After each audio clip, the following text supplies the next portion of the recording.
जल्द से ले आने वाला प्रभु यीशु मसीह की अरे पवित्र नाम में सब पवित्र लोगों को मुसीबत में देता हूँ। प्रभु की बड़ी अनुग्रह की जीवन की यात्रा में खास करके इस नया साल का पहला महीना का आखिरी सैटरडे के दिन में प्रभु ने हमको प्रभु का पवित्र उपस्थिति में आने के लिए मौका दिया। एक दिन कितने लोग मृत्यु के द्वारा दुनिया से जा रहे हैं, है ना। एक दिन कभी हम सोचते नहीं ऐसे समय में हम भी जाएगा, है ना। कोई भी व्यक्ति ये सोचा ही नहीं कि इतना जल्दी जाएगा, है ना। कितने जवान लोग आजकल हार्ट अटैक से मर रहे हैं। प्रयोग हमें प्रभु से भेंट करने की तैयारी हर पल चाहिए, है ना, हर रीति में। तो आज भी प्रभु ने उस तैयारी करने के लिए अवसर दिया है। तो प्रभु का वचन जो भी हमारे पास आता है वो वचनों को हमें ध्यान से सुन करके मतलब उसके अनुसार हमें तैयार करना अपने जीवन को। कई बार प्रभु हमें जो वचन सुनाता है, ये वचन क्यों सुना रहा है, मैंने किस लिए सुना, ये बात को भी लोग नहीं समझता, है ना। अपने जीवन में मतलब जो भी हम वचन सुनता है वो वचन हमें अपने जीवन में अपनाना है, बहुत बड़ी बात है। तो आज भी हमको उपवास के साथ प्रभु के साथ रह करके प्रभु का आराधना पाने के लिए कृपा दिया। आज की थोड़ी समय के मनन के लिए एक वचन पढ़ेंगे, पहला थिस्सलुनीकियों उसका 5 अध्याय का 23 वचन। पहला थिस्सलुनीकियों 5 अध्याय उसका 23 वचन। शादी का परमेश्वर आप ही तुम्हें पूरी रीति से पवित्र करे और तुम्हारी आत्मा और प्राण और देह हमारे प्रभु यीशु मसीह के आने तक पूरे और निर्दोष सुरक्षित रहे। क्या सुंदर वचन है ना। मतलब हमें प्रभु की आगमन की बाट जो होने वाला हर एक पवित्र लोग आने तक इस रीति में है हमें मतलब रहना है। हमारा आत्मा में, प्राण में और शरीर में हर प्रकार एक शुद्ध जीवन, निर्दोष जीवन, एक पवित्र जीवन बिताना, क्योंकि हमारा प्रभु आएगा। ये वायदा प्रभु ने हमें दिया है ना। ये बात पक्की बात है ना, इसमें कोई संदेह नहीं, है ना। उस समय में खास करके उसके साथ फिलिपियों का पत्र 3 अध्याय 20-21 वचन भी पढ़ेगा तो वो हमारा स्वदेश स्वर्ग पर है और हमें उद्धारकर्ता प्रभु यीशु मसीह के वहां से आने की बात जो रहे हैं वह अपनी शक्ति के उस प्रभाव के अनुसार जिसके द्वारा वह सब वस्तुओं को अपने वश में कर सकता है हमारे दीनहीन देह का रूप बदल कर अपनी महिमा की देह के अनुकूल बना देगा। देखिए यहाँ पर ये वचन में जो बताया हुआ ना, 3 बात पक्की बात है, 3 बात पक्की बात है ना। इसमें कोई संदेह करने की जरूरत नहीं, कोई भी प्रभु का जन संदेह करने की जरूरत नहीं। अगर आप प्रभु में हैं, अगर आपको उद्धार हुआ है, अब एक बात को जानना है कि पहली बात हमारा स्वर्ग, हमारा नागरिकता स्वर्ग में क्या है। इसमें कोई संदेह नहीं, इसमें संदेह करने का बात ही नहीं। हमारा नागरिकता स्वर्ग में है। देखिए हम दुनिया में रहता है, दुनिया का नागरिकता है, लेकिन उससे बढ़कर हमें स्वर्ग का नागरिकता है। हम स्वर्ग का होकर के नया जन्म पाया है। नया जन्म पाया हुआ हर एक लोगों को ये पक्का कर सकता है कि मेरा नागरिकता स्वर्ग में है। इसको संदेह है क्या? अरे इसमें कोई संदेह करने की बात नहीं। अगर इसका उद्धार हुआ है, इसका नया जन्म हुआ है, प्रभु का वचन कहता है हमारा नागरिकता स्वर्ग का है ना। ये बात अभी वही बात 6 लोगों को प्रभु ने बोला था ना, यूहन्ना लूका 10:20 में, है ना। तुम्हारा नाम स्वर्ग पर लिखा है ना। और ये बात में हमें निश्चय होना चाहिए, मेरा नाम स्वर्ग में लिखा है और मैं स्वर्ग का नागरिक हूँ। बहुत बड़ी बात है प्रियो। इसका मतलब क्या है? स्वर्ग का नागरिक यहाँ छोड़ दिया तो फिर कहाँ मिलेगा? स्वर्ग में। स्वर्ग का नागरिक यहां से छूट गया तो सीधा स्वर्ग में मिलेगा। इसमें नो डाउट, इसमें संदेह करने की बात नहीं। ये कितना पक्की बात है ना, ये बहुत पक्की बात है। हमारे जीवन में जो भी, इसलिए प्रभु में आया वो लोग है ना, जो स्वर्ग का नागरिक बना है, उन लोगों को एक और एक बात का पक्का यकीन है। क्या बोलता है? हमारा प्रभु आएगा। क्या बोलता है? नो डाउट, नो डाउट हमारा प्रभु आएगा। देखिए ये प्रभु ने हमें दिया हुआ वायदा है, हमारा प्रभु आएगा। देखो कितना बड़ी बात है प्रियो, प्रभु कभी झूठ नहीं बोल सकता। और ये वचन बोलता है हमारे प्रभु आएगा, है ना। अरे पवित्र लोगों को ये पक्का विश्वास है मेरा प्रभु मेरे लिए आएगा, है ना। यूहन्ना 14 अध्याय का 3 वचन में बोलता है कि जहां मैं हूं वहां तुम भी रहेगा, है ना। प्रभु हमें लेने के लिए आएगा। प्रभु मंडली को दिया हुआ एक बहुत बड़ा वायदा है प्रियो, हमारा प्रभु आएगा, इसमें कोई संदेह है ही नहीं, है ना। इसका मतलब क्या है कि मतलब हम लोगों का जीवन में ऐसे प्रकार का एक आदर्श होना चाहिए, ठीक है ना। तो जब प्रभु आएगा, अभी आपको मालूम है चंद्रमा में जाना है तो उसकी तैयारी चाहिए तैयारी चाहिए, है ना। तो इसी प्रकार अभी मेरा यीशु मसीह आएगा, अब मैं यीशु मसीह के साथ जाने के लिए प्रभु क्या करेगा, मेरा जीवन को, मेरा शरीर को बदलेगा, मेरा शरीर का रूप बदलेगा। मुझे प्रभु क्या बनाएगा, इस दीनहीन शरीर को अपना महिमामय शरीर के अनुरूप बनाएगा। हाँ, ये पक्की बात है। मैं स्वर्ग जाएगा, यीशु मसीह आएगा और मेरा ये शरीर बदल करके मैं यीशु मसीह की उस तेजोमय शरीर के अनुरूप बनेगा। कितना बड़ी बात है, ये बात का पक्का निश्चय एक अनेक उदार पाए लोगों को है ना। Praise Lord. हाँ प्रियो, हमें कितने आनंद के साथ, है ना। अभी देखो हमें मिलने वाला महिमा, हमें मिलने वाला वहां पर पोजीशन है, पदवी, हमें मिलने वाला प्रतिबल, इन बातों में अलग अलग बात है। इसके लिए उसकी तैयारी ये जीवन काल में हमें करना है। हमने उधार पाया बोल करके अभी हमको भविष्य के बारे में एक अच्छा ज्ञान देख करके ये दौड़ना। आज भी बहुत लोग मतलब एक सच्चा मतलब मसीह जीवन को सही रीति में शायद जान करके भूल जाता है, नहीं तो सही रीति में नहीं जाना, कैसे भी हो सकता है। लेकिन हमें प्रभु में आने के बाद में हमको रोज, है ना, पवित्रताई में सिद्धता की ओर बढ़ना है। अभी हमने हमारा भी जो पहला तेसलोनिके 5:23 में क्या बोला, हमारा हमारे प्रभु यीशु मसीह के आने तक पूरे और निर्दोष सुरक्षित रहे। देखा, पूरे निर्दोष और सुरक्षित रखे। देखो ये हमारी जिम्मेवारी है, ये हमें दिया हुआ जिम्मेवारी है। हमारा प्रभु आएगा, हम जाएगा, ये बात पक्की बात है। लेकिन उसके बीच में हमारे को प्रभु ने कुछ जिम्मेवारी दिया, वो जिम्मेवारी में अगर हम सावधान रहेगा तो हमें उसके अनुसार का कुछ तोहफा मिलने वाला है, महिमा मिलने वाला है। ये बहुत बड़ी बात है। तो आज एक बात मैं आपको बताना चाहता हूं, आज एक सच्चा आत्मिक जीवन वो प्रार्थना से भरा हुआ जीवन है, और एक अच्छा आत्मिक जीवन का सामर्थ्य प्रार्थना से भरा हुआ जीवन है। ये बात आप बहुत ख्याल करना। जो व्यक्ति एक सच्चा प्रार्थना जीवन नहीं बिताता वो एक आत्मिक जन है ही नहीं, उसको एक आत्मिक जन नहीं कह सकता, है ना। आज बहुत लोगों को मानो आज के प्रार्थना है, जाने दो, देखा लोग उस बात को तुच्छ कर देता। अरे प्रार्थना जीवन का मौत जानेगा तो भाग कर आएगा, ये बहुत बड़ी बात है।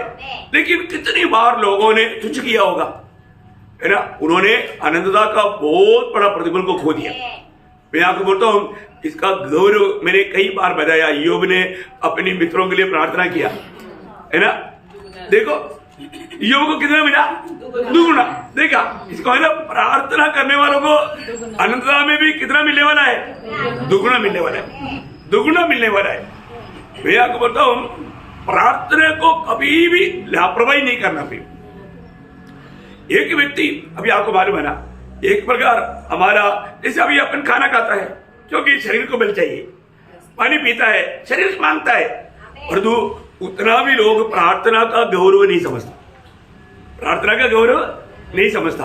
प्रियो, अगर हम सही प्रकार एक प्रार्थना जीवन नहीं बिताता तो उनकी आत्मीय जीवन कमजोर है, आत्मीय जीवन कमजोर है। इसलिए वो जैसा अभी वचन पढ़ना चाहता है, पढ़ नहीं पाता, मतलब सुसमाचार सुनाना चाहता है लेकिन सुना नहीं पाता, मतलब प्रार्थना में भी रहना चाहता है तो प्रार्थना में नहीं रह पाता, क्योंकि प्रार्थना जीवन में कमजोर है। प्रार्थना जीवन का कमजोरी हमको हर प्रकार हमारा आत्मिक जीवन को कुल्हाड़ी मारेगा, हमारा आत्मीय जीवन को एकदम टुकरा देगा। तो हर एक पवित्र लोग मतलब प्रार्थना के बारे में कितना भी बताऊं तो भी लोग वो बात को नहीं समझता। प्रियो, एक बात जानना, ये जो प्रार्थना से उसका गौरव ना समझ करके दूर जाने वाला बात क्या मालूम है? अपना पाप है। ये पाप क्या करता है? पाप इंसान को ब्लाइंड कर देता है, अंधा कर देता है। पाप किसी ना किसी प्रकार का, कोई भी प्रकार का पाप जो है हमेशा हमारा आत्मिक दृष्टि को ब्लाइंड कर देता है, अंधा कर देता है ना। हर एक इंसान को हमें ये बात को जानना है कि अगर हमारा आत्मिक जीवन में अगर उत्साह नहीं हो रहा है तो इसका मतलब जरूर पाप प्रवेश किया है ना। आज बहुत लोग हमारा शायद बहुत प्रार्थना भी करता है लेकिन प्रभु सुनता नहीं है। प्रभु ना सुनने का कारण क्या?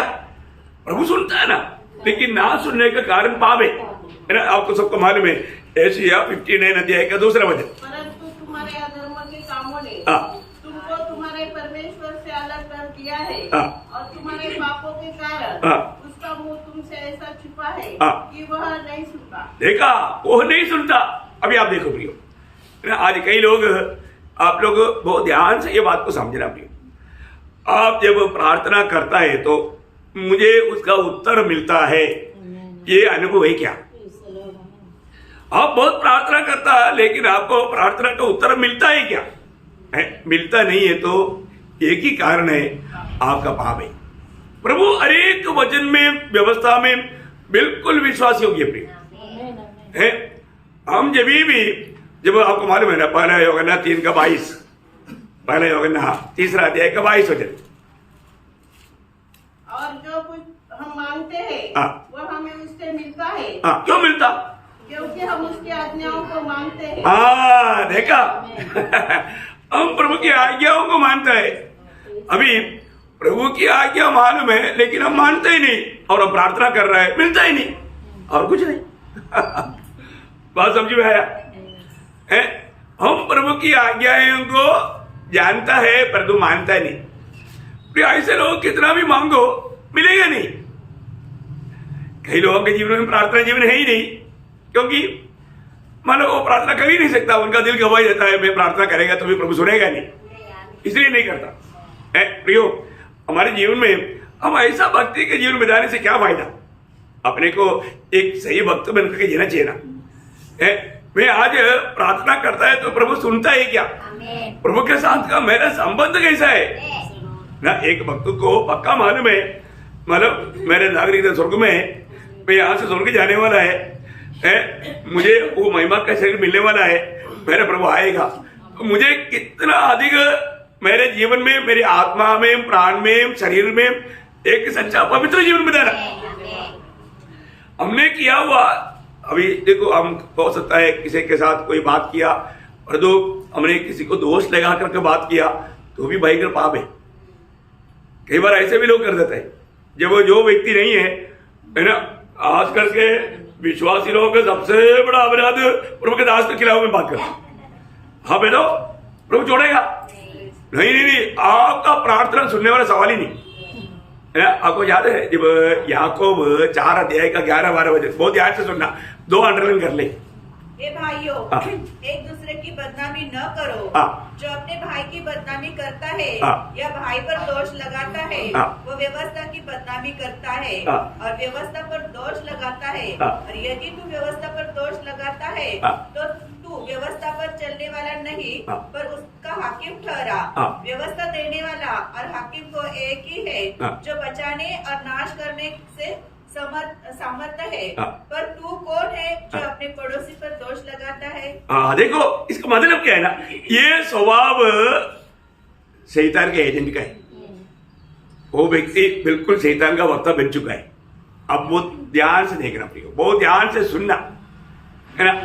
ऐसे पापों में रह करके वो ऐसा है, दूसरे को दोष लगा करके प्रियो, अगर आपका वोटों से निकला है ना, आप कितना भी प्रार्थना करो, क्योंकि आप तो प्रभु का स्थान ही ले लिया, आप में वो लूसीफर का आत्मा आ चुका है, आपकी प्रार्थना प्रभु कान से सुनेगा। समझ में आ रहा है प्रियो? बहुत सीरियसली समझना आप इस बात को। आज बहुत लोग उनका अपना गलतियों को समझ नहीं पा रहा है, लेकिन वो प्रार्थना करता है लेकिन उसको कुछ मिलता ही नहीं। और वो दुखी और निराश हो रहा है, वो बहुत टेंशन में है और हर कदम में ठोकर खा रहा है, वो गिर रहा है। फिर भी वो उसको लगता है कि मैं तो बिल्कुल एकदम पावरफुल हूं। झूठा तसल्ली, शैतान ऐसा धोखा देता है। प्रियो सावधान रहना, अपने जीवन में दोष लगाने वाला कौन है? शैतान। वो तो 24 आवर्स मतलब प्रभु के सामने जाकर किसी ना किसी का दोष लगाते रहते हैं। और तो कुछ एजेंट, उनका एजेंट दुनिया में भी है, वो प्रभु का लोग बोलता है, विश्वासी कहता है और तो दोष लगाते रहेगा। प्रियो, ये काम करने वाला ये जानना, वो एकदम शैतान का वक्ता बन करके शैतान की संगति में रह करके शैतान का काम कर रहा है, प्रभु का काम नहीं करता। बहुत बड़ी बात है ना। जीवन में कितनी बार मान लोग ऐसी ऐसी बातों में अज्ञान का कारण फंस जाता। समझना प्रियो, ये बात समझना, अच्छी तरह समझना, नहीं तो प्रार्थना सुनने वाला बात नहीं होगा। आपका आत्मीय जीवन एकदम झुका हो जाएगा। आप दौड़ना चाहेगा तो भी वहां पर ऑब्स्टिकल्स, रुकावट आएगा, आप दौड़ नहीं पाएगा। आप कितना चाहेगा तो भी आप बढ़ेगा नहीं, आप अपने आप को कुल्हाड़ी मारा। जैसा पेड़ पर बैठ करके अपन बैठा हुआ डाली को मारा काट रहा है, उसके साथ नीचे आएगा। कितना बड़ा बेवकूफी है। प्रियो, प्रभु के वचन को सही प्रकार जानना। देखो, हम लोग जो भी बात करता है, जो भी करता है, सब काम रहे प्रभु का दृष्टि में। ये बात का समझ लोग नहीं देखता और वो प्रभु के सामने प्रभु की आंख को पट्टी लगाना चाहता है। ऐसा प्रभु सुनेगा क्या? कौन आ गया प्रभु को मालूम नहीं। ऐसे नहीं है ना प्रियो। जब 90 भजन संगीता, उसका 8 भजन 90 भजन संगीता, हमारे अधर्म के कामों को अपने सम्मुख, कहा अपने सम्मुख, हमारे अपराधों को कहा रहेगा सम्मुख, और देखो सन्मुख रहेगा। प्रभु के सामने हमारे अपराध है, फिर भी हम अपने आप को धर्मी दिखा करके प्रभु के सामने भी नारा कहना चाहते हैं। याकूब एसाव बनकर गया है, मैं तेरा पहलौठा एसाव है ना, तो बोलता है आवाज तो याकूब का जैसा, परंतु हाथ तो एसाव का जैसा। प्रियो, ये दुनिया को धोखा दे सकता है, दुनिया में ऐसे दिखावा करके दूसरे को फंसा सकता है, प्रभु को नहीं कर सकता। प्रियो, प्रभु को नहीं कर सकता। अपन प्रभु के उपस्थिति में, हमारा प्रभु कैसा प्रभु है, हमारे जीवन का ऐसा कोई भी बात नहीं जो प्रभु के लिए छिपा हुआ है ना। बहुत बड़ी बात है भाई। हम लोग प्रार्थना जरूर करना है, लेकिन प्रार्थना करने के लिए लायक है क्या, ये बात को जानना है। और हम सही रीति में प्रार्थना नहीं किया तो उससे हमें कोई फायदा नहीं। हमको हमारा प्रार्थना कैसे करना है, पिछले दिन में भी मैंने आपको बताया। हमें प्रभु यीशु मसीह के नाम पर करना। यीशु मसीह के नाम पर करने का अर्थ तो बहुत गहरा है ना। उसका अर्थ एक्चुअली क्या है, मालूम जब हम पाला होगा ना 4 अध्याय का 17 वचन का आखिरी में क्या लिखा मालूम है? जैसा यीशु मसीह दुनिया में है वैसे संसार में। बोलने का अर्थ, यीशु मसीह के नाम पर प्रार्थना करने का रियली अर्थ क्या मालूम है? जैसे यीशु मसीह ने प्रार्थना किया ऐसा करो। यीशु मसीह के नाम पर प्रार्थना करने का अर्थ क्या है? जैसे यीशु मसीह ने प्रार्थना किया ऐसा प्रार्थना करना। बोलने का मतलब, हम यीशु मसीह के बदले में यहां पर अभी प्रार्थना कर रहे हैं। समझ में आया? उस पदवी में होकर के प्रार्थना करना, इसके मतलब सच्चा प्रार्थना का महत्व आपको मालूम पड़ गया है। हम लोग प्रभु मुझे कंजी दे दो, मुझे मानो वो दे दो, नहीं नहीं नहीं, नहीं। हम यीशु मसीह की प्रार्थना या यीशु मसीह के नाम का प्रार्थना को नहीं समझा है। ये दुनिया की कोई भी बातों के लिए अपने को इतना मानो कार्य करने की जरूरत नहीं। इसका मतलब अपने जरूरत के लिए प्रार्थना नहीं करना ऐसे नहीं, लेकिन उस बात के लिए नहीं, उससे बढ़कर प्रभु यीशु मसीह की प्रार्थना हमारा प्रार्थना बनना, वो है यीशु मसीह के नाम की प्रार्थना। Praise the Lord. प्रभु यीशु मसीह के नाम पर मैं ये करता हूं बोलने से यीशु मसीह की प्रार्थना नहीं हुआ। मतलब उस प्रार्थना का सही गहराई में जाएगा तो वो इतना गहरा अर्थ है। समझ में आया है? तो प्रियो, हमारे जीवन में हमको जब हम प्रभु के उपस्थिति में जब आता है, हम प्रार्थना के लिए आ रहा है, तो हमें कितना हमें अपने आप को जांचना चाहिए। हमें परखना चाहिए, क्योंकि हम प्रभु को वजन रूपी दर्पण के सामने, अभी यहाँ पर आने से पहले कितने लोगों ने अपना घर में दर्पण के सामने खड़ा हो गया होगा, थोड़ा देखा ना। ऐसा है तो कितने लोग यहाँ पर आने से पहले वजन रूपी दर्पण के सामने गए नहीं है।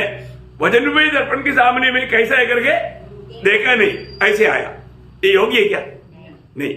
आपने दुनिया के दर्पण के सामने अपने आप को कितना देखा, उसे बढ़कर के प्रभु की उपस्थिति में आने वाले व्यक्ति अपने आप को जानने के लिए, प्रभु का दृष्टि में मैं कैसे है करके जानने के लिए हमें वजन रूपी दर्पण के सामने हमें परखना चाहिए था। सुबह उठ करके ये एक परख हमें करना चाहिए था, किया है कि नहीं? बहुत बार बहुत लोग नहीं करता है, लेकिन इधर आकर के प्रार्थना में भी बैठ करके फिर दुखी निराश होकर चले जाता। कितना दुखदायी बात है। मैं आपको बताना चाहता हूँ अपने जीवन में, मतलब अपने को अपनी गलती, आज बहुत बड़ा बात क्या है ना, ये दूसरे के ऊपर दोष लगाने का भी कारण क्या है, अपना गलती को समझ नहीं पाता है ना। जब 19 भजन संगीता उसका 12-13 वजन, 19 भजन संगीता का 12-13 वजन। भूल चूक को कौन समझ सकता है? मेरे गुप्त पापों से तू मुझे पवित्र कर, तू अपने दास को ढिठाई के पापों से भी बचाए रख, वे मुझ पर प्रभुता करने न पाए, तब मैं सिद्ध हो जाऊंगा और बड़े अपराधों से बचा रहूंगा। देखा प्रियो, हमारे जीवन में हमें अपनी गलतियों को ढूंढ निकालने वाला एक अनुभव चाहिए। मैं कहां पर कमजोर है, मेरी किस प्रकार का कमजोरी से मेरे जीवन में गलतियां होता है, ये बात को हमें जानना चाहिए प्रियो। हमें प्रभु के आगमन की तैयारी करने वाला हर एक व्यक्ति है ना, हम लोग ये बात को परखना चाहिए, मेरा कौन सी दिशा में होकर के विरोधी मुझको धोखा देता है, कौन सी ऐसे जो गलती है, पाप है, जबकि प्रभु के साथ मुझे संगति से दूर करता है। कई बात हो सकता है प्रियो, हमारे जीवन में देखो अभी तक हमारा शरीर का उद्धार नहीं हुआ, इसलिए जब हम शरीर में रहेगा तो कई गलती हमारे जीवन में होता है, तो उसमें वो गलती को हम नहीं समझ पाता, हम लोग उसका गौरव नहीं समझता, उस प्रकार वो पाप हमारे में जिम जाता और वो पाप हमें प्रभु के साथ का बात करने में बाधा लाता है ना। हर एक भक्तों को इसलिए प्रभु से विनती करना चाहिए, जैसा मालव 139 भजन संगीता का 23-24 वचन में है ना, दावीद प्रभु से विनती करता है, मुझे जांच कर जान दे, मुझे परख कर मेरी चिंताओं को जान दे, और देख कि मुझमें कोई बुरी चाल है कि नहीं, और अनंत के मार्ग में मेरी अगुवाई कर। देखा, देखिए कितना सुंदर प्रार्थना है। मतलब हमें अपने को जानने से अगर नहीं मिला तो भी प्रभु के आत्मा का अगुवाई लेना है। प्रभु तू मुझको समझा दे, ताकि मैं उन बातों को भी समझ करके तेरी योग्य जीवन बिता पाऊं। किसी प्रकार भी मैं अपनी अज्ञानता का कारण किसी धोखे में पड़ करके आपका दिल को मैं दुख नहीं दूंगा, ऐसा एक निर्णय के साथ हमें प्रभु से विनती करना है ना। प्रभु में आने के बाद में अगर अभी भी हम और लोगों के जैसे जीवन बिताए तो क्या फायदा। कुरिन्थ मंडली की अवस्था क्या था, जब पहला कोरिन्थी उसका 3 अध्याय का 3 वचन, पहला कोरिन्थी उसका 3 अध्याय का 3 वचन, क्योंकि अब तक शारीरिक हो, इसलिए कि जब तुम में डाह और झगड़े तो क्या तुम शारीरिक नहीं, और क्या मनुष्य की रीति पर नहीं चलते। देखा, मनुष्य की रीति पर चलता तो शारीरिक है, देखा तो उधर पाया ना, लेकिन अभी भी तुझमें वो शारीरिक लोगों का, साधारण लोगों का, दुनिया के लोगों का इसका उद्धार नहीं हुआ है, इसका नया जन्म नहीं हुआ, ऐसा लोगों की तरफ तुम काम करते हो। प्रियो, ये एक समझने वाला बात है ना। हम उद्धार पाए हुए लोगों में कितना आदर्श चाहिए, हम मसीह का पत्र है, लेकिन आज भी बहुत लोगों ने हमें मिला हुआ उद्धार का गौरव नहीं जाना। हर एक पवित्र लोगों को भी विनती करता हूं प्रियो, हमें अपने आप को पहचानो, मैं कौन है। हमारा हर एक चाल चलन को दुनिया देखते रहता है ना, दुनिया हमारे बारे में क्या गवाही देगा। हम मसीह का पत्र है ना, मसीह के ज्ञान का सुगंध फैलाने वाला है, लेकिन अगर हम दूसरे लोगों के जैसा हमारा जीवन रहेगा तो प्रभु का महिमा कैसे होगा। दूसरे लोगों के जैसा हम नफरत कड़वाहट में रह करके एक दूसरे के साथ मानव दावा करते हुए ऐसे जीवन बिताता है तो अपन दुनिया के लोगों के जैसा बन गया ना। कितना शक्ति चेतावनी यहाँ पर वचन बताता है। मैं आपको बोलता हूँ, हम उद्धार पाने के बाद में मतलब अपना जीवन को देख करके ये व्यक्ति बदल गया, ये पहला व्यक्ति नहीं है, ये व्यक्ति में पहला स्वभाव नहीं दिखता, ऐसा की गवाही हमारे में है क्या? अगर ऐसा नहीं है तो है ना, हमारा हर बात में 10 बजे तक सोने वाला अभी सवेरे 3-4 बजे 5 बजे उठता और बाइबल पढ़ता, प्रभु का गीत गाता, लोगों को सुसमाचार सुनाता, तो दुनिया गवाही देगा ना, ये व्यक्ति बदल गया, ये व्यक्ति बदल गया। प्रियो, हमें इस संसार से प्रभु ने अलग किया है तो हमारे जीवन में है ना बिल्कुल एक अलग होना चाहिए। हम जब प्रभु की उपस्थिति में जब आता है ना, प्रभु की उपस्थिति में आने वाला सबको हम बाहरी रूप से देखता है ना। जब कुछ लोग हेस्केल के पास आया प्रभु का दास, वहां पर वो लोग कौन, साधारण लोग नहीं, प्राचीन लोग आया है ना। जब हेस्केल नबी की किताब 14 अध्याय उसका 3रा वचन पढ़ना, हेस्केल उसका 14 अध्याय उसका 3रा वचन। हे मनुष्य की संतान, इन पुरुषों ने तो अपनी मूर्ति अपने मन में स्थापित की और अपने अधर्म की ठोकर अपने सामने रखी है। फिर क्या वे तुझे मुझसे कुछ भी पूछेंगे? पूछ ले पाएंगे। पूछेगा मतलब पूछेगा तो मैं उत्तर देगा क्या? मतलब बोलने का मतलब क्या है कि वो लोग थोड़ा मराठी में पढ़ेंगे, वो वचन क्या है ठीक से नहीं आया उसको। मानव आप 1 से 3 तक पढ़ लो। इस्रायलच्या वडिलांपैकी कित्येक माणसे माझ्याकडे येऊन माझ्या समोर बसली, तेव्हा परमेश्वराचे वचन मला प्राप्त झाले की मानव पुत्रा, या मनुष्यांनी आपल्या हृदयात आपल्या मूर्ती वागवल्या आहेत, त्यांनी आपले पापजनक अडखळण आपल्या नेत्रांसमोर ठेवले आहेत, अशा लोकांना मी आपल्या प्रश्न विचारू देईन काय? देखा, मतलब उन लोग प्रार्थना करेगा तो मैं उनको उत्तर देंगे क्या? नहीं देगा। समझ में आया? आपका बाइबल में पढ़ने में अगर आपको समझ में नहीं आता ना, आप हिंदी या मराठी ऐसा भाषा बदल के पढ़ना, तभी आपको उसका सही अर्थ समझ में आएगा।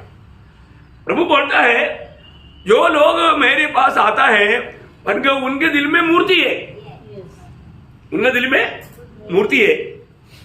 मूर्ति को दिल में रह करके मेरे से पूछने के लिए आया, मैं उनके साथ बात करेगा? नहीं करेगा। देखो बहुत बड़ी बात है, नया नियम के भक्तों के लिए आज्ञा क्या है मालूम है ना?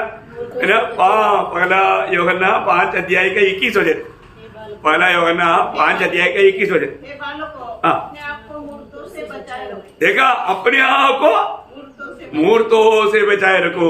प्रियो, हमारे जीवन में कोई प्रकार का मूर्ति नहीं होना चाहिए।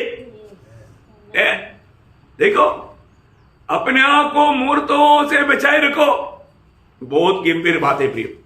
मैं आपको बताना चाहता हूं, आज जाने अनजाने है ना बहुत लोग अपने दिल में मूर्ति लेकर के, अपने जीवन में मूर्ति लेकर के है ना जीवन बिताता है। आपको मालूम है ये जो मूर्ति एक्चुअली किसको बोलता है? मूर्ति आपको बहुत ध्यान से समझना है। मूर्ति वो है जिसको आपने प्रभु से बढ़कर के सम्मान किया।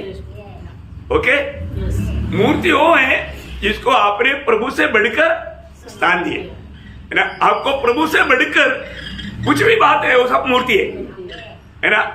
आज बहुत लोगों को प्रभु के उपस्थिति में आने के लिए रुकावट अपनी बच्चा है, बच्चा आपका मूर्ति है। कई लोगों को प्रभु के उपस्थिति में आने के लिए रुकावट उनका नौकरी है, उनका नौकरी उनका मूर्ति है। कई लोगों को प्रभु के उपस्थिति में आने के लिए उनके बंधु लोग मूर्ति है। प्रियो, मतलब बंधु लोग आपके लिए मूर्ति है। देखो, आप इस बात को ना थोड़ा सही रीति में समझो। प्रभु से बढ़कर के जो भी बात आपके जीवन में आता है वो सब प्रभु की दृष्टि में मूर्ति है। ऐसा कोई भी मूर्ति रहेगा तो इवन आज आप जीवन में सबसे ज्यादा समय जिसको देता है वही आपका मूर्ति है। प्रभु को देता है तो आप सच्चा भक्त है, और किसी को देता है तो आप मूर्ति पूजा है। कितने लोगों को समझ में आ रहा है? प्रियो, आपका जिंदगी का मूल्यवान समय में ज्यादा समय प्रभु को छोड़कर किसी को भी दिया तो आप एक मूर्ति पूजक है। अभी आप देखो, अभी कितनी लोग मंडली में मूर्ति पूजक लोग हैं, समझ में आ रहा है? Yes. देखो, अपन किसी का न्याय नहीं, प्रभु का वचन जो कहता है मैं आपको वो बात समझा रहा हूं। अभी आप देखो, हर एक व्यक्ति, किसी के ऊपर ये दोष लगाने वाली बात नहीं, लेकिन जिस व्यक्ति को है ना, कई लोग कितना बहाना बोलता है ना, मतलब वो लोग अपने आप को बहुत बुद्धिमान समझता है, प्रभु को मालूम है ना।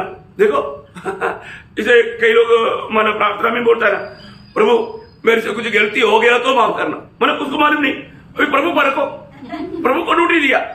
ऐसा प्रार्थना सही प्रार्थना है क्या? नहीं प्रियो, वो एक सच्चा दिल की प्रार्थना नहीं।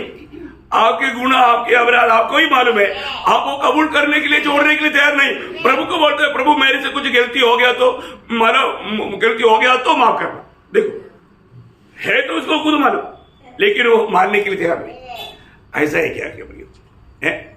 अभी इसराइल का प्राचीन लोग प्रभु के दास के पास आया प्रार्थना करवाने के लिए, प्रार्थना करवाने के लिए, लेकिन प्रभु बोलता है क्या इन लोगों के लिए तू प्रार्थना करेगा तो भी मैं इनके लिए बात करेगा क्या? नहीं करेगा, क्योंकि इन लोगों के दिल में अपनी मूर्ति है। प्रियो, कोई भी प्रकार का मूर्ति पूजा करते हुए हम प्रभु से प्रार्थना करेगा तो स्वर्ग नहीं सुनेगा, प्रिय, स्वर्ग नहीं सुनेगा। आज हमारे जीवन में प्रभु से बढ़ करके हम कोई भी बात को अगर स्थान देता है, प्रियो, प्रभु का वचन कहता है आप एक मूर्ति पूजक है, प्रभु आपका प्रार्थना का उत्तर कभी नहीं देगा। प्रभु को घूस दे करके कुछ नहीं कर सकता, प्रभु को घूस दे करके कुछ नहीं कर सकता। देखो, एक सच्चा असली मसीह जीवन बिताने का हमारा निर्णय में नहीं तो प्रियो ये धोखा ही धोखा है। आज कितनी लोग धोखा खा रहे हैं, आज कितने लोग धोखा खा रहे हैं, कितने लोग प्रभु के साथ कोई संबंध नहीं, लेकिन प्रभु में इसमें भाग लेगा। प्रभु से गलतियों करने के बाद में मेल नहीं खाया तो भी लेगा। वो क्या कहता? दंड को खाता और पीता है, दंड को खाता और पीता है, उसको मालूम नहीं। उसको क्या लेगा, मैं मानो प्रभु में ले लिया तो सीधा स्वर्ग जाएगा, ऐसे ही क्या? नहीं प्रियो, और भी ज्यादा वो दोषी ठहरेगा। तो सबसे बड़ी बात है, हम हर एक पवित्र लोग आप प्रभु का वचन के आधार में देखो प्रिय, मैं प्रभु का दृष्टि में मेरा जीवन कैसा है ना, हर एक पवित्र लोगों को ये जानना चाहिए। देखिए, हमारा हर एक, हम जब प्रभु को उपस्थिति में आया वचन सुन रहा है, प्रभु हमें प्रभु में बढ़ा रहा है, हमें कहां तक आना चाहिए? यीशु मसीह की जब एफेसियों के पत्री उसका 3 अध्याय का 19 वचन, देखिए हमारा नापदंड हमें जो पहुंचना चाहिए वो पहुंच कहां तक है? अनेक पवित्र लोग जानना, एफेसियों उसका 3 अध्याय का 19 वचन, और तुमसे के उस प्रेम को जान सको जो ज्ञान से परे है, कि तुम परमेश्वर की सारी भरपूरी तक परिपूर्ण हो जाओ। कहां तक परिपूर्ण हो जाओ? परमेश्वर की सारी भरपूरी, प्रभु यीशु मसीह की भरपूरी। वो आखिरी शब्द वापस पढ़ना, कि तुम परमेश्वर की सारी भरपूरी तक परिपूर्ण हो जाओ।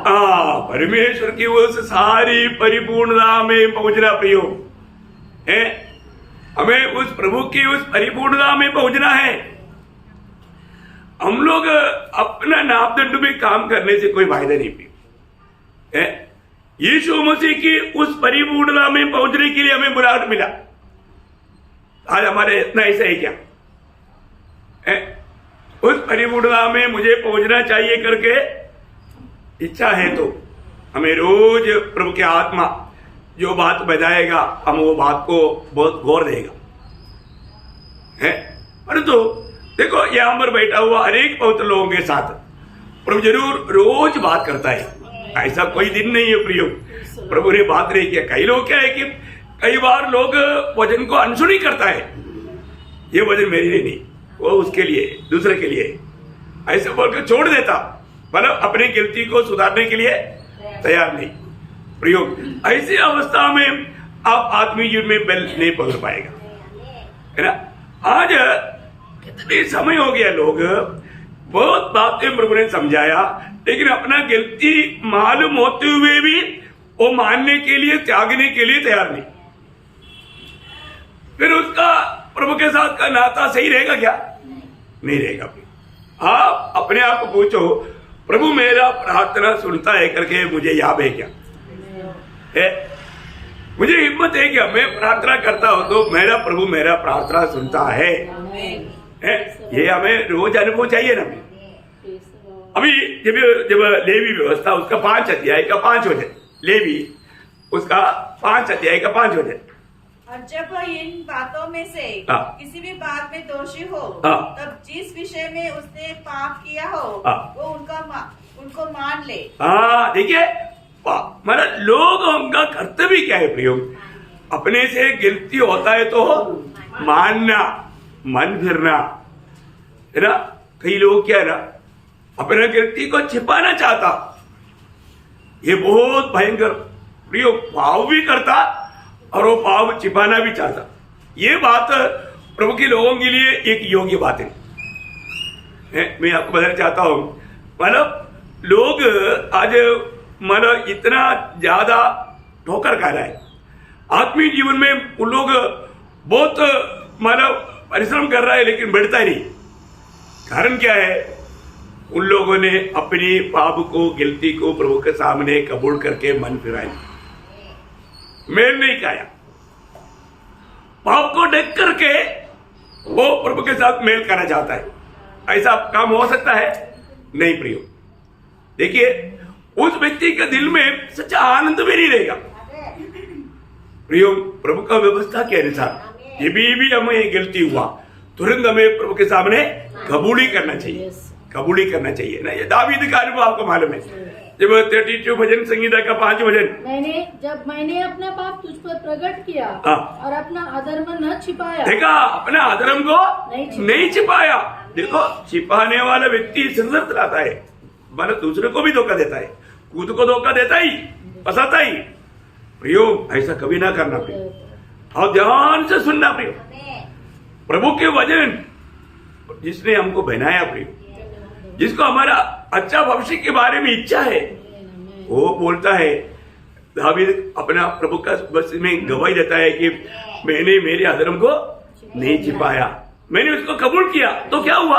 और कहा, मैं यहोवा के सामने अपने अपराधों को मान लूंगा, तब तूने मेरे अधर्म और पाप को क्षमा कर दिया। देखा, ये बात है। फिर जो व्यक्ति प्रभु के उपस्थिति में अपनी गलती को सच्चा दिल से कबूल कर लेगा, मान लेगा, बोले का मतलब प्रभु के उपस्थिति मानने का मतलब आइंदा में वो काम नहीं करेगा।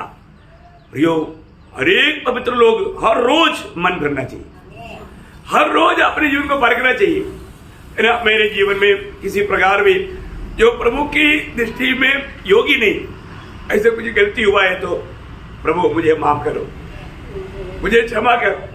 वो बात को कबूल करना है, प्रभु मेरे से ऐसा गलती हुआ, प्रभु मैं आपसे क्षमा मांगता हूँ। कितना दिन हो गया प्रभु को उपस्थिति में कबूल करते हुए, है ना। प्रभु में आने के बाद में कितनी बार ये बात समझाता है, लेकिन लोग अपनी गलतियों को कबूल नहीं करता। इसका मतलब गलती नहीं होता क्या? अरे होता है ना प्रियो, होता है।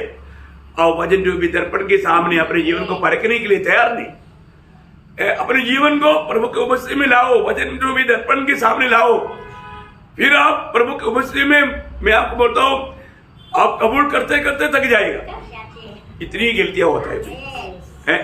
लेकिन लोग क्या है, लोग अपना गलतियों को कबूल नहीं करते। हो सकता है आप अपने विचार में होगा, भावना में होगा, दृष्टियों से होगा, आपका इच्छा में होगा, आपने बाहर से नहीं किया होगा, लेकिन अंदर ही अंदर किया। प्रियो, ये बात है, लोग इस बात का, इसका सीरियसनेस नहीं समझता, है ना। मतलब 38 अध्याय का भजन संगीता में 18 वचन में भी मतलब दावीद कहता है, थोड़ा पढ़िए। इसलिए कि मैं तो अपने अधर्म को प्रकट करूंगा और अपने पाप के कारण खेदित रहूंगा। देखा, मैं पाप के कारण खेदित रहूंगा। आजकल क्या है, एक तमाशा जैसा है, जैसा अभी एक व्यक्ति ने दूसरे व्यक्ति को 2 थप्पड़ मारा, अरे सॉरी हो गया, सॉरी, हंसते हंसते, उसको अपने गलती के बारे में एहसास नहीं, मजाक में मारा, दांत निकल गया, सॉरी सॉरी, खून आ गया, सॉरी सॉरी। ऐसा है क्या? नहीं है ना प्रिय। हमें उस पछताव में बहुत बड़ा एक दुख प्रकट होना चाहिए। आप देखो यहाँ पर दावीद जो कहता है, वापस पढ़ना उसको, इसलिए कि मैं अपने अधर्मों को प्रकट करूंगा और अपने पाप के कारण खेदित रहूंगा। देखा, खेदित रहूंगा। आज पाप मान लेगा तो भी एक टूटा हुआ दिल उसमें दिखता नहीं है ना। कितना गलती बात है प्रिय। प्रभु के उपस्थिति में प्रभु का व्यवस्था कितना सरल है, लेकिन वो बात को हम उसी रीति में मानने के लिए तैयार नहीं है। तो जब यिर्मयाह नबी में मानो ये बात इतना गहराई में क्यों समझा रहा है प्रियो, ऐसा कई गलतियों में लोग फंसे हुए हैं, इसलिए उसको वचन के द्वारा उनको समझाना जरूरी बात है। इसलिए समझा रहा हूं। यिर्मयाह 3 का 13 वचन, यिर्मयाह 3 अध्याय का 13 वचन। केवल अपना ये अधर्म मान ले कि तू अपने परमेश्वर यहोवा से फिर गई और सब हरे पेड़ों के तले इधर उधर दूसरों के पास गई और मेरी बातों को नहीं माना, यहोवा की यही वाणी है। देखो कितना प्रभु बोलता है प्रियो, तो अपनी गलती को मान ले।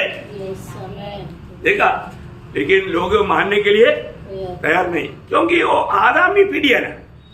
अभी तक वो आदाम का स्वभाव नहीं गया है, अभी तक उस आखिरी आदम यीशु मसीह में आया हुआ अनुभव नहीं है। अभी सच्चाई हमारा कमरबंद होना चाहिए, लेकिन लोगों के पास वो कमरबंद नहीं है। अभी भी झूठ बोलने वाला स्वभाव है। अभी भी पूछेगा तो आज भी बहुत लोगों को मतलब इस प्रार्थना में आने के लिए मौका प्रभु ने दिया, पूछेगा तो क्या बोलेगा, कुछ ना कुछ झूठ बोलेगा।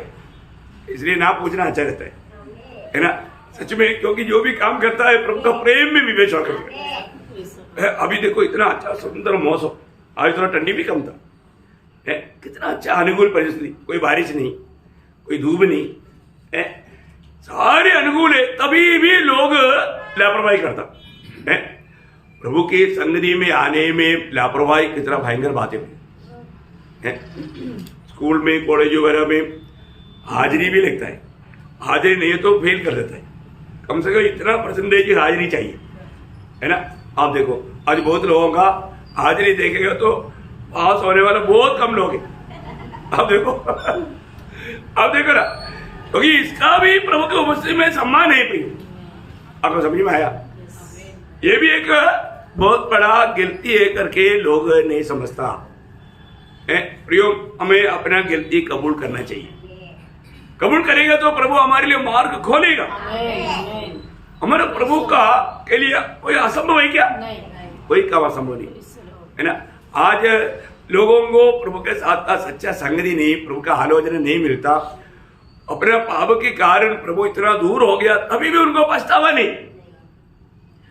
और मैं आपको बोल रहा ना, प्रभु हमारा कोई भी गलती हमसे होता है तो प्रभु देखते रहता है, और प्रभु ये देखता है कि कब ये मन फिर मेरे पास आएगा, कब मेरे पास आकर के अपनी गलती कबूल करेगा।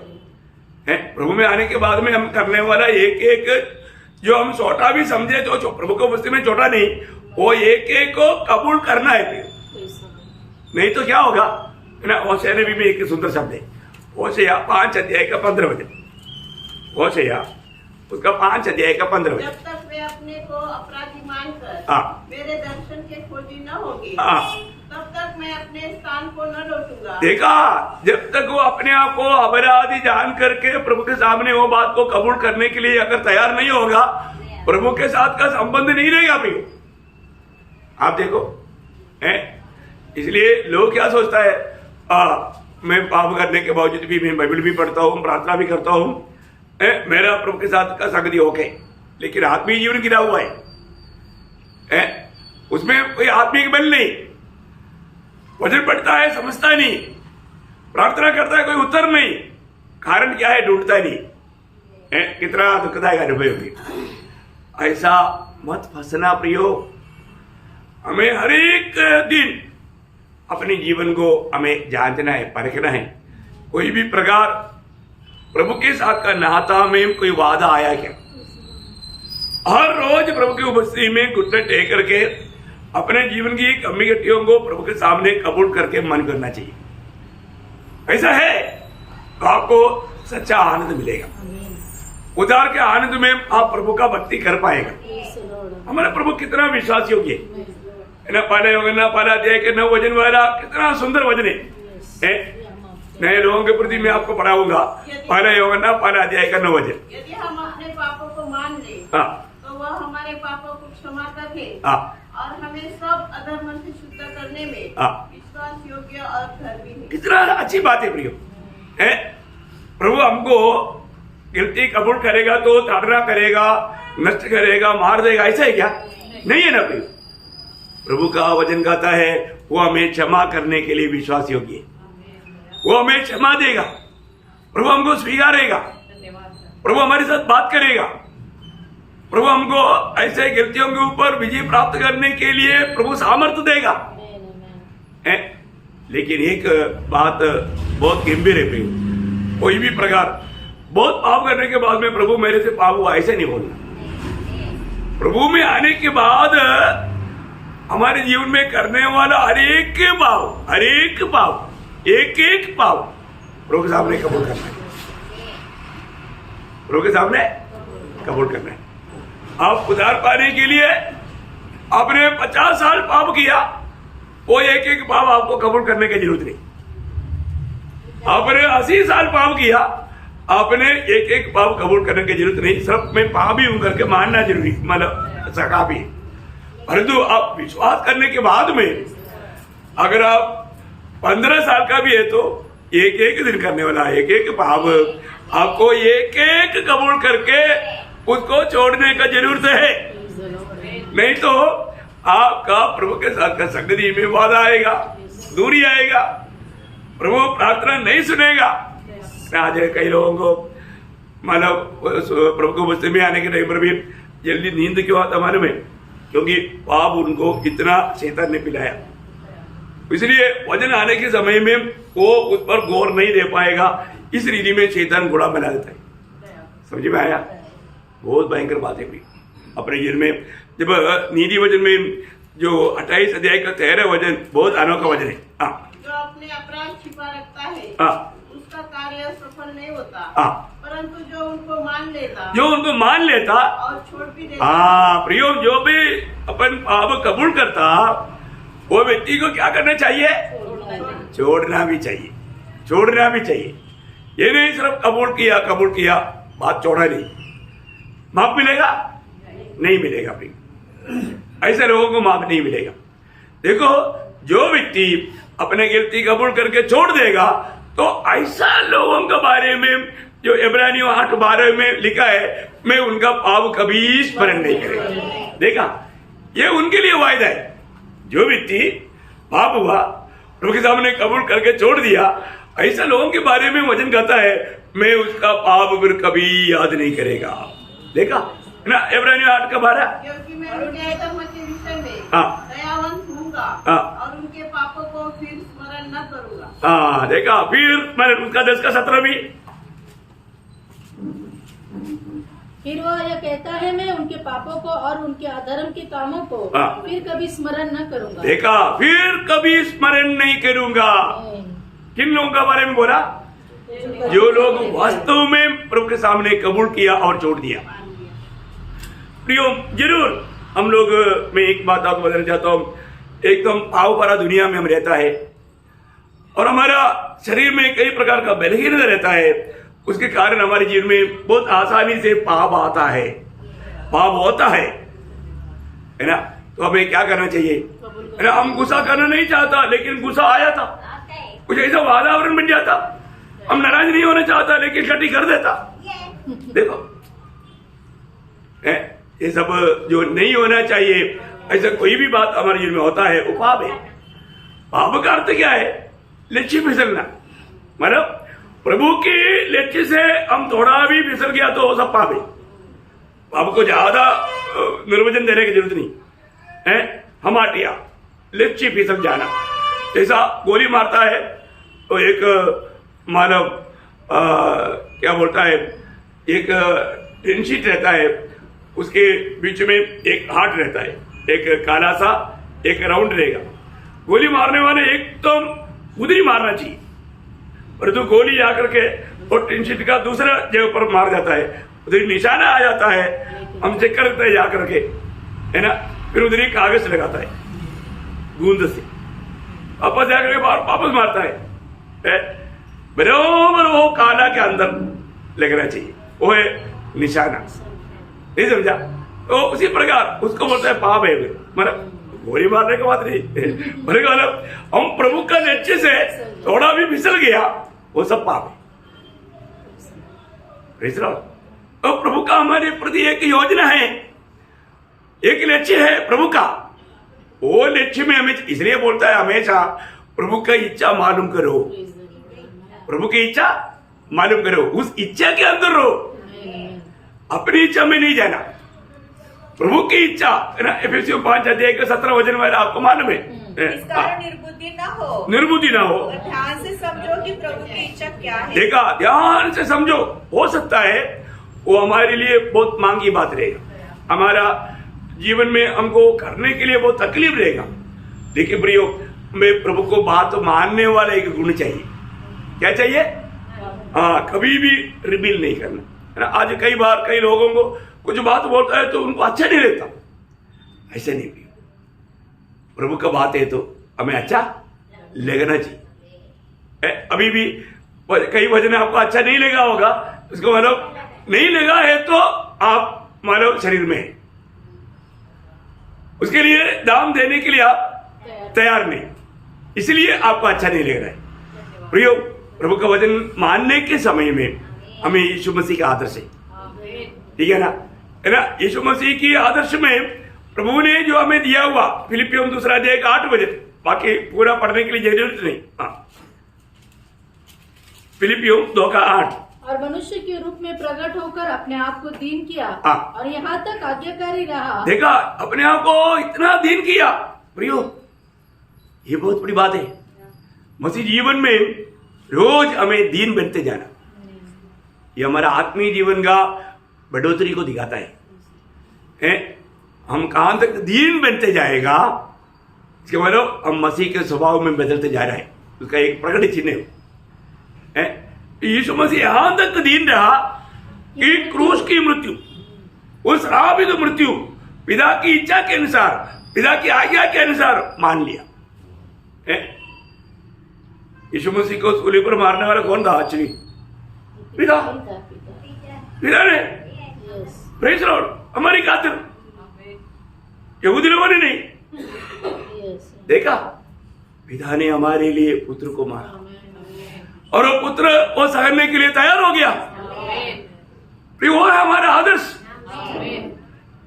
आज हमें भी पुत्र बनाया तो हमें अपने प्रिय पुत्र के साथ किया, ऐसे अनुभव में जाने के लिए हमको भी मौका देगा।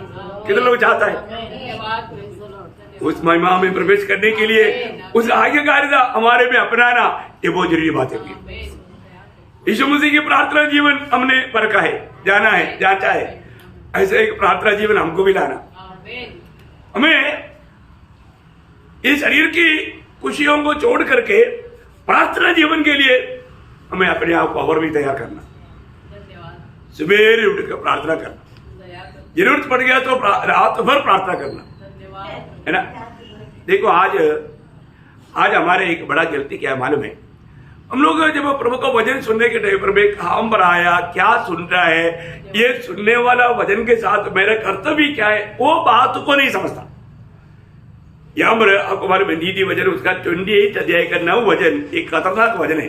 अगर सही रीति में नहीं समझेगा तो हमें बहुत नुकसान होगा। जो अपना कान व्यवस्था सुनने से मोड़ लेता है, उसकी प्रार्थना घृणित ठहरती है। देखा प्रियो, बोलने का अर्थ क्या है अभी आपको समझ में आया? आज यहाँ पर आने के बाद में जितना वचन सुनाया, कितने लोग ध्यान से सुना है?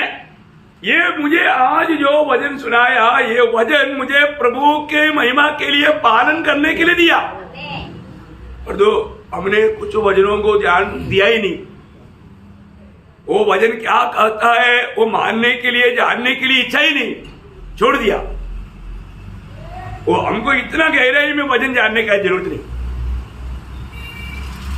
वो व्यक्ति का प्रार्थना स्वर्ग नहीं सुनेगा। समझ में आया? जो व्यक्ति प्रभु के वचन सुनने के समय में उस वचन को पूरा दिल से मानने के लिए तैयार नहीं होता, उस व्यक्ति की प्रार्थना प्रभु भी सुनने के लिए प्रभु तैयार नहीं होता। देखो आज प्रभु प्रार्थना नहीं सुनने का कारण समझ में आया? प्रियो, प्रभु का वचन आया, वो वचन है, अच्छा वचन है, सच्चा वचन है, और तो हम बोलता है ये वचन हमको नहीं चाहिए, अच्छा मेरे लिए अच्छा नहीं,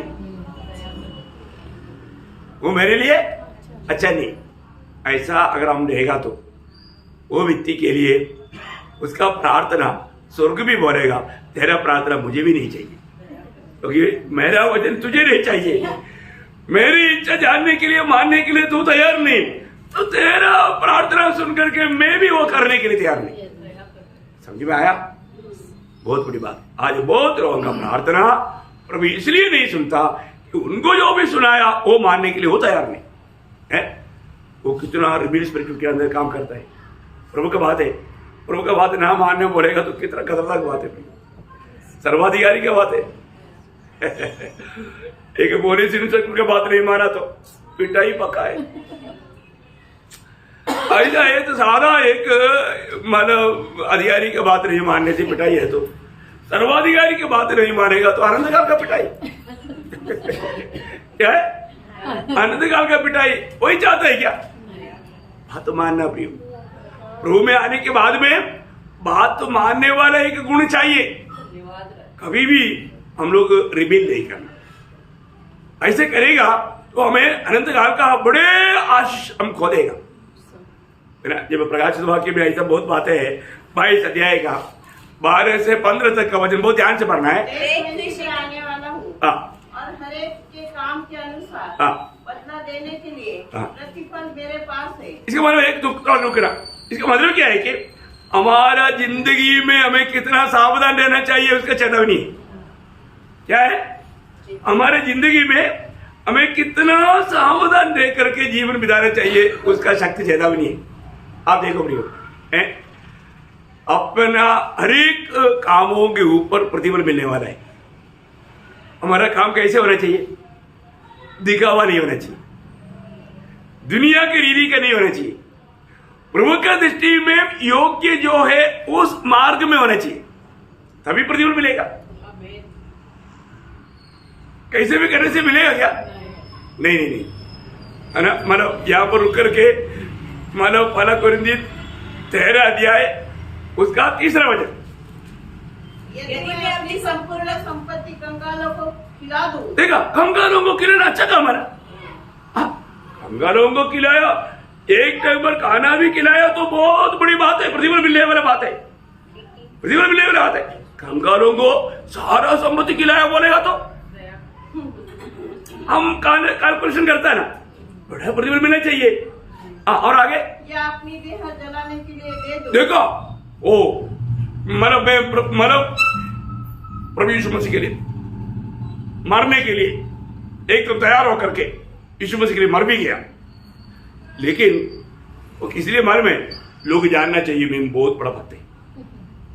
क्या है मेरा अंदर, क्या है मैं अपने आप को ये दिखाना चाहता हूं मैं प्रभु का बड़ा भक्त है, प्रतिफल मिलेगा। हाँ आगे, और प्रेम न रखूं, प्रेम ना रखूं तो मुझे कुछ भी लाभ नहीं। समझ में आया? ये जो करता है आप कंगालों को देता है, अपना प्राण प्रभु यीशु मसीह के लिए कुर्बान करता है, प्रतिफल है, प्रतिफल है। वो भी कैसा? प्रभु का प्रेम में, प्रभु की प्रेम में आधारित होकर के ये काम नहीं किया तो प्रियो कुछ भी प्रयोजन नहीं बोला। देखा है प्रभु का तराजू में 0, प्रभु का तराजू में प्रतिफल नहीं, प्रतिफल नहीं। आज प्रभु का प्रेम में विवेश होकर आया क्या कुछ और बात था?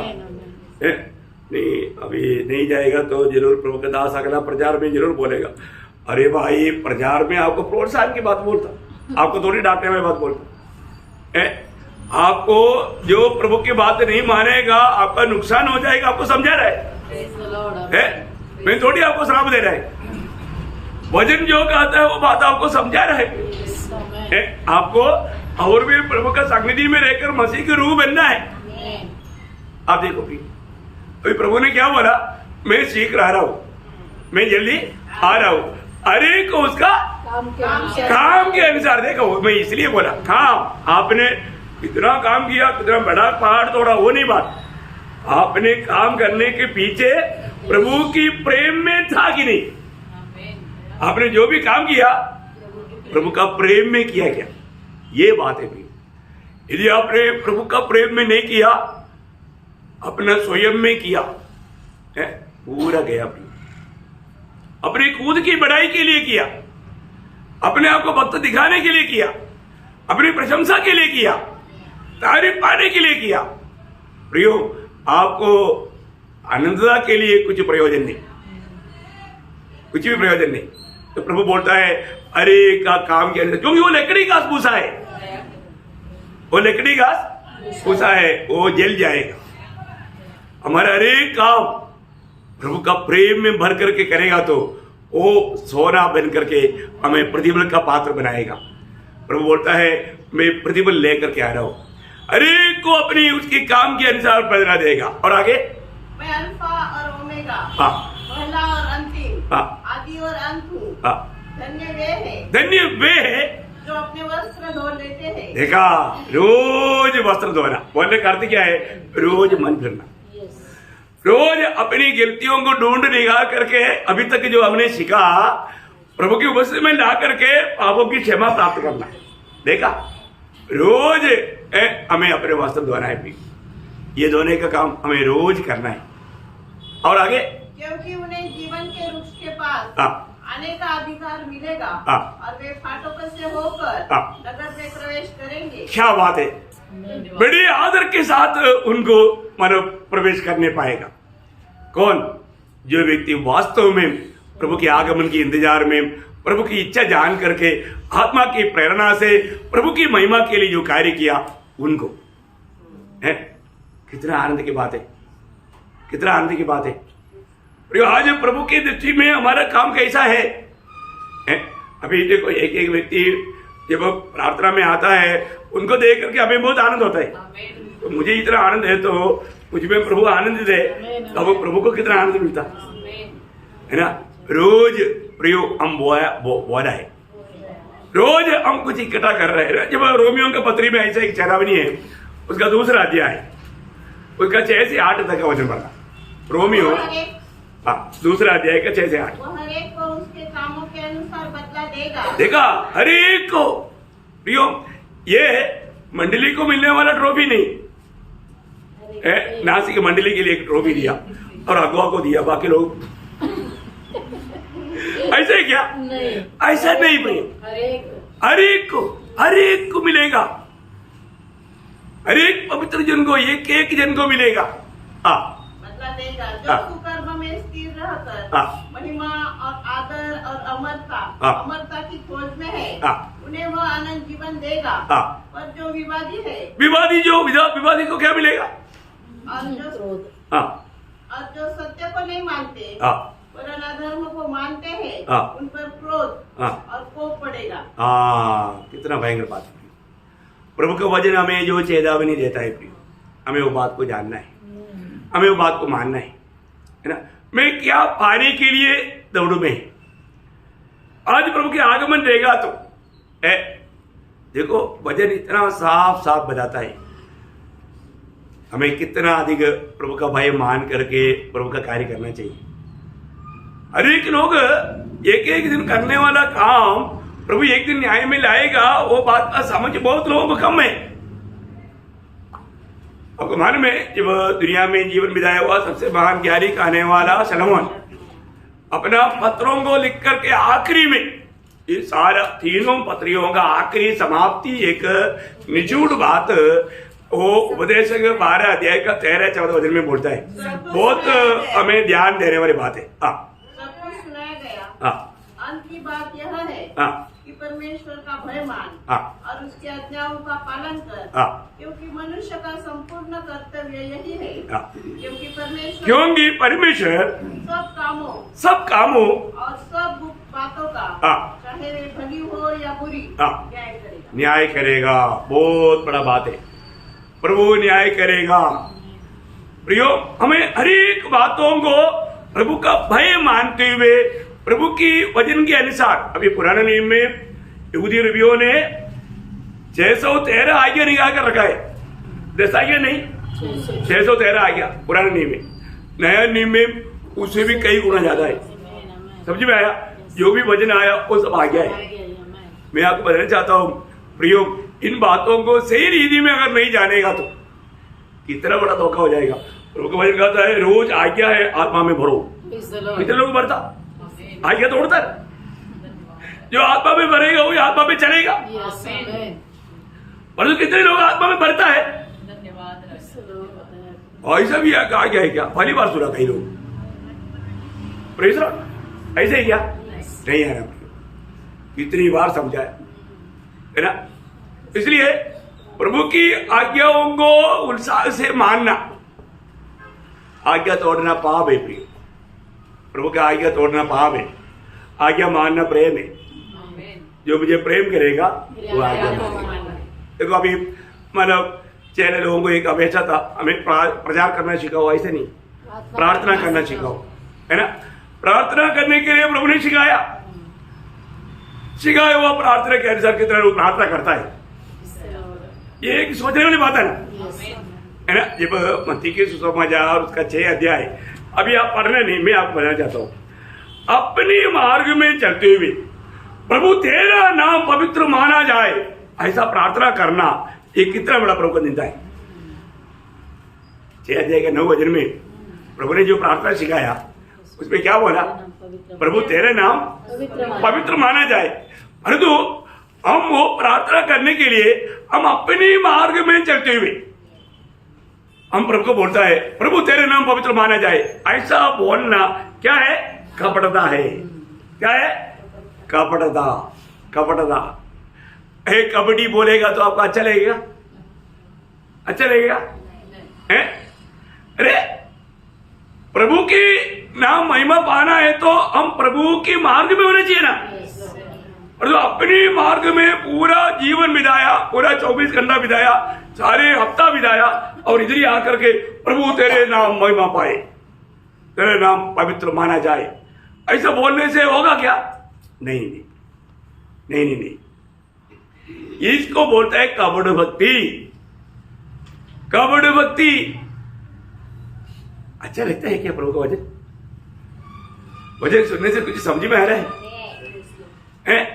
प्रभु ने सिखाया हुआ प्रार्थना का सच में मैं प्रार्थना कर पा रहा है क्या? आप सोचो ना, हम कहां तक हमारा प्रार्थना को सही समझ पाता है? आगे प्रभु ने क्या बोला? तेरी राज्य आए। मतलब परमेश्वर के राज्य की व्याप्ति के लिए कुछ भी नहीं किया, एक व्यक्ति को भी सुसमाचार नहीं दिया, परंतु प्रभु को बोलता है प्रभु तेरे राज्य आए। देखो वो व्यक्ति कौन है? वो व्यक्ति एकदम ऐसा प्रार्थना करने के लिए अयोग्य व्यक्ति है। अयोग्य व्यक्ति है। अयोग्य व्यक्ति ऐसा प्रार्थना करने से क्या फायदा? प्रिय, तेरी राज्य आए है क्या? आपने प्रभु के राज्य के लिए कुछ भी नहीं किया है। एक व्यक्ति को एक सुसमाचार नहीं दे पाया, एक ट्रैक नहीं दे पाया, है ना?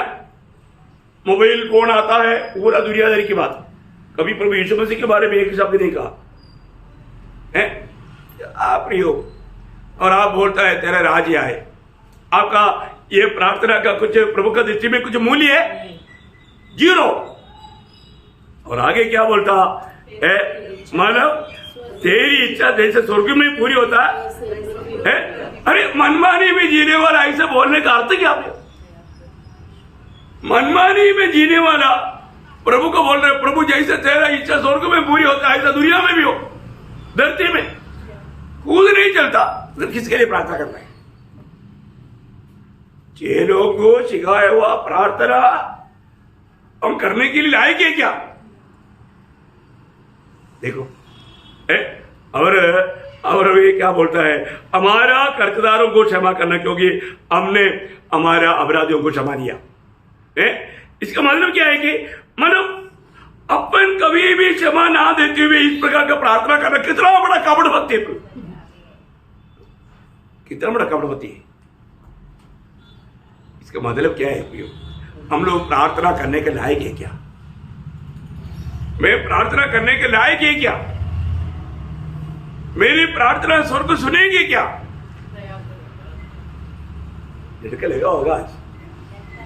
Praise Lord.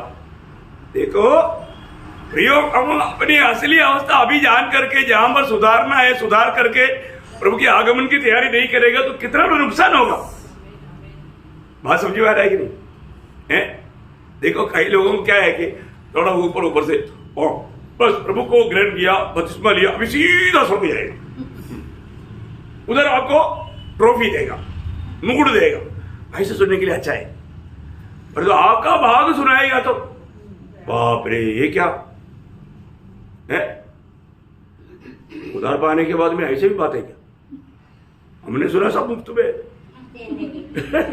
सब मुफ्त में बोल करके आया है? देखा प्रिय, उधार मुफ्त में है। उधार के लिए जो भी करना प्रभु ने किया, परंतु हमारा प्राण का उधार और उधर मिलने वाला प्रतिफल वो हमारे काम के, हमारे हाथ में। अपन विश्वासी योगी होकर के प्रभु के साथ कार्य किया तब प्रतिफल है। अरे का काम के अनुसार बदला मिलेगा। क्या काम किया, कैसा काम किया, ये बात को थोड़ा परखना प्रियो है। उधर जाकर के लेची तोड़े ना पड़े। क्या है ना, लोग जो सच्चाई जानना चाहिए अभी तक जाना नहीं है, और फालतू में बहुत प्रार्थना करता है, लेकिन वो प्रार्थना स्वर्ग सुनता ही नहीं। प्रार्थना करते करते थक जा रहा है। ऐसा नहीं, हमारे प्रभु का हर एक वचन सत्य है, और हम प्रभु की सच्चा व्यवस्था में बिना नहीं रह करके कितना भी प्रार्थना करे उससे कोई लाभ नहीं है, कोई लाभ नहीं। हमारा प्रभु यीशु मसीह ने जो प्रार्थना किया है ना, वो प्रार्थना कितना अनमोल है। हमारा आज प्रार्थना क्या है, सिर्फ एक जल्पना है, सिर्फ 1 घंटा प्रार्थना किया। क्या प्रार्थना किया? प्रभु सुना नहीं। 2 घंटा प्रार्थना किया। क्या प्रार्थना किया? भरदू प्रियो, यीशु मसीह ने जो प्रार्थना किया वो बात बोल करके मैं बोलने के लिए 2 घंटा भी बोलेगा तो खत्म नहीं होगा, एक एक कदम करे होगा। मत्ती 26 अध्याय का 39 से 44, मत्ती उसका 26 अध्याय का 39 से 44। फिर वह थोड़ा और आगे बढ़कर मुंह के बल गिरा और यह प्रार्थना की, हे मेरे पिता, यदि हो सके तो यह कटोरा मुझसे टल जाए, तो भी जैसा मैं चाहता हूँ ऐसा नहीं। देखा, जैसा मैं चाहता हूँ ऐसा नहीं, परंतु जैसा तू चाहता है वैसा ही हो। वैसा ही हो, तू चाहता है। बार बार प्रभु ने वही बात को बोल करके प्रार्थना किया। 44 तक का वचन आप पढ़ कर देखना प्रिय, है ना। प्रभु ने वही बात कहा, अपना स्टेटमेंट नहीं मन बदला है। प्रियो, बहुत बड़ी बात है। आज हमारा प्रार्थना सब क्या है, सिर्फ अपनी इच्छा अपनी अभिलाषा पूरा करना, ये करके दे दो प्रभु, वही हमारा डिमांड है। लेकिन प्रियो, हमें यीशु मसीह में होकर, यीशु मसीह के नाम पर यीशु मसीह जो प्रार्थना किया वैसा प्रार्थना करना है। यीशु मसीह हमारा बदले में मरा, आज यीशु मसीह के बदले में हमको यहां पर रखा है। फिर हमारा प्रार्थना यीशु मसीह जैसे प्रार्थना किया ऐसा प्रार्थना होना। क्या समझा है? यीशु मसीह की प्रार्थना को मैंने आपको पिछले दिन में बताया, समझाया, आपको याद होगा।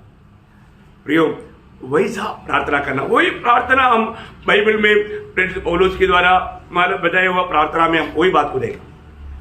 यीशु मसीह की प्रार्थना, उन लोगों का प्रार्थना, 4 प्रार्थना हम लोगों ने पिछले दिनों में देखा, वो यीशु मसीह की प्रार्थना है।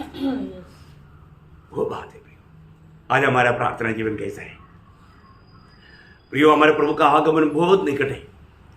हमें हर प्रकार एक सच्चा पवित्र जीवन बिताने के लिए हमें एक प्रार्थना जीवन जरूरी है प्रियो।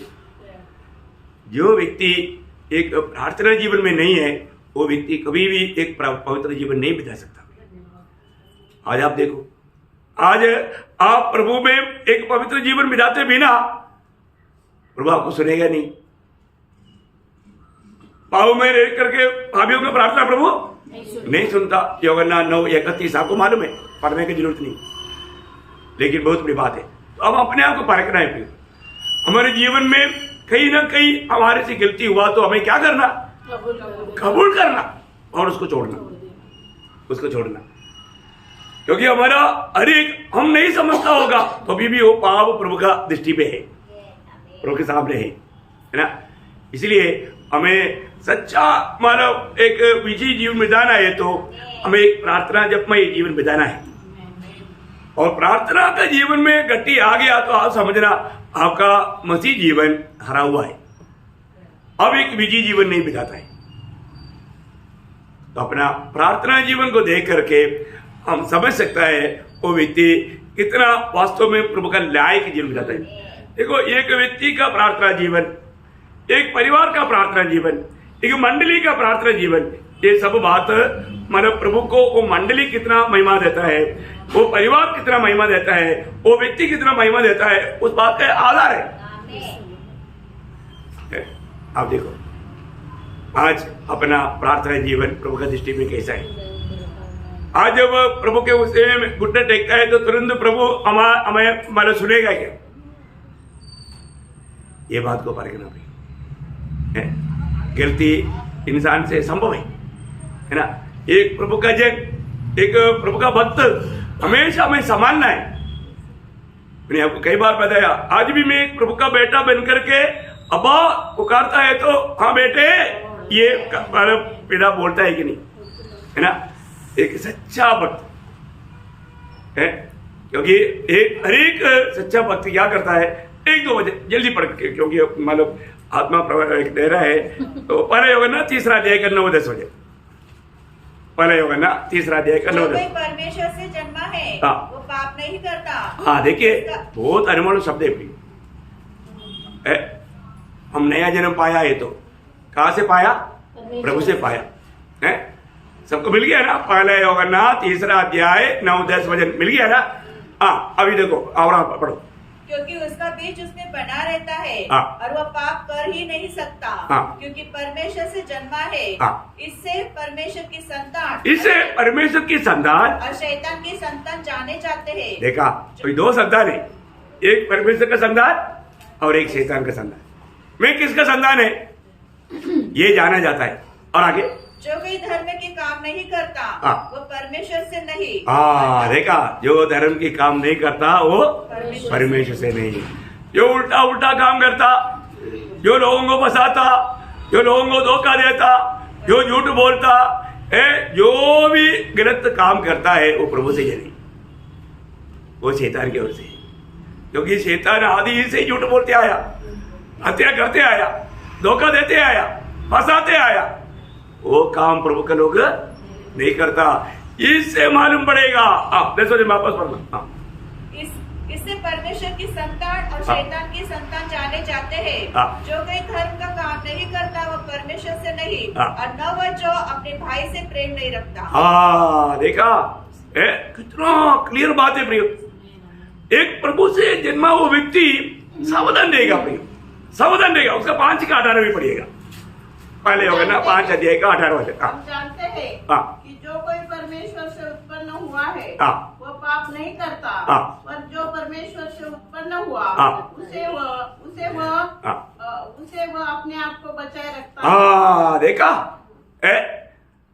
वो व्यक्ति अपने आप को बचाए रखेगा, वो दुष्ट उसको छूने नहीं देगा। प्रियो, हम इस दुष्टता भरा हुआ दुनिया में रहता है, क्योंकि उसको 19 वचन में लिखा है कि सारा संसार उसके अधीन में पड़ा है। ऐसा दुष्टता भरा हुआ दुनिया है ना, पाप का और मोहित होने वाला शरीर है। लेकिन प्रभु का भक्त, प्रभु का बेटा अपने आप को बचाए रखेगा, बचाए रखेगा, पाप होने नहीं देगा। उसके लिए उसके जीवन में प्रार्थना जीवन का गौरव है। अभी प्रार्थना जीवन का महत्व समझ में आया। इसलिए बोला, जो प्रार्थना में जीवन बिताता है वो पाप नहीं करता, जो पाप में जीवन बिताता है वो प्रार्थना नहीं करता। ये भी एक सबूत है। एक व्यक्ति के जीवन में प्रार्थना जीवन वो नहीं है तो क्लियर बात है वो पाव में है। वो चाहे दुनिया का दृष्टि में बहुत आलिशान जीवन बिता रहा होगा, है लोगों से बहुत तारीफ मिलता होगा, परंतु वो व्यक्ति प्रभु का दृष्टि में पापी है, वो पापी है प्रिय, क्योंकि उसका जीवन में प्रार्थना जीवन नहीं, एक प्रार्थना रहित जीवन है ना। वो कभी भी एक सच्चा भक्त बन करके एक पवित्र जीवन नहीं बिता पाएगा। बहुत बड़ी बात है प्रियो, बहुत अनमोल बात है ना। बहुत बड़ा अनुग्रह प्रभु ने हमें दिया है। आज हम एक ही भाग में समाप्त कर रहे हैं, थोड़ा इसलिए मैं थोड़ा ज़्यादा लिया, लेकिन बात बहुत बाकी है। लेकिन आज और आगे को अभी प्रार्थना भी जाएगा। तो मैं आग्रह करता हूँ प्रियो, अनेक लोग हमारा आत्मा में, प्राण में, शरीर में प्रभु की दृष्टि में, प्रभु के आगमन में निर्दोष पाया जाने लायक है ना। उस अवस्था में हमें पहुंचाने वाला एक प्रार्थना जीवन हमारे लिए जरूरी बात है। आत्मा उर्सक रहेगा तो भी शरीर दुर्बल है। विरोधी शरीर के द्वारा हमारा प्रार्थना जीवन में गिरावट लाने की कोशिश करेगा, लेकिन हमारा काम है आत्मा हमें सामर्थ पा करके, हमें शरीर के ऊपर भी विजय पा करके प्रभु को महिमा देना। तो प्रभु इन वचनों के द्वारा आप सबको बहुत आशीष दे। प्रभु को सारा महिमा देता हूँ। आमीन।